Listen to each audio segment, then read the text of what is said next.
Tomorrow night, the duty men continue their pursuit of the men behind the courier. With secret surveillance in London and Sydney, they wait to penetrate what they believe to be a major international cocaine gang. The duty men continues tomorrow and every Friday at 9 o'clock here on 2. And this new BBC book called The Duty Men, which reflects the complex and sometimes dangerous work of the customs men, is now available from booksellers. Also, Peter Gilman writes about the territorial struggle between the police and the Customs and Excise Service in the new edition of The Listener magazine. Tomorrow on 2, David Jessel and Sue Cook introduce Out of Court. The most awesome court of the kingdom, the Court of Appeal, is the ultimate legal mechanism for putting right the inevitable errors of justice. It was created in spite of strenuous judicial reluctance to the very idea that justice could miscarry. But Timothy Evans and James Hanratty were hanged for murders they either did not commit or for which they could not safely have been convicted. More recently, new evidence in the case of Margaret Livesey and Ernest Clark was either dismissed or ignored in the appeal court.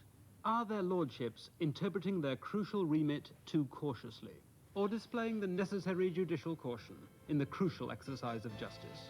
If justice matters to you, join us Out of Court. That's tomorrow at 8:30 on BBC2.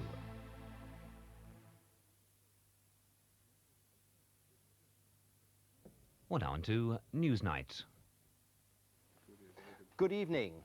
A few minutes ago, the Chancellor announced to a crowded, tense and expectant House of Commons the BP share issue would go ahead as planned.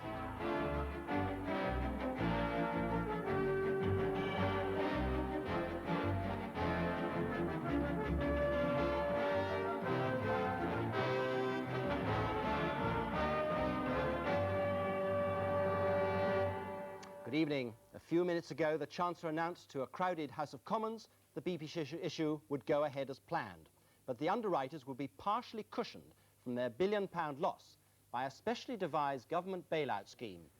We'll have all the details of the Chancellor's announcement, and we'll be getting reaction from the City of London. With me in the studio is leading stockbroker David Bailey of Phillips & Drew. From New York, we'll be hearing how the American banks who've underwritten the offer will react. And in our studio, there's the banker and former Assistant Treasury Secretary, Roger Altman. And we'll be having political reaction from the MPs themselves down at Westminster.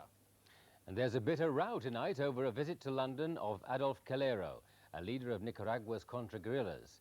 His talks with the Foreign Office here come only days before the deadline set for the implementation of the Central American Peace Accord.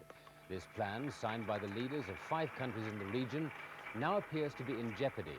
We'll be talking to the Assistant Secretary of State for Central America about hopes for peace in the region. And why aid charities in Britain are tonight warning of a new and catastrophic famine in Ethiopia. As the Ethiopian government and the UN appeal for massive world aid, we have a report on the dimensions of the disaster. Plus the rest of today's news, including word from Moscow that the on-off superpower summit is once again on.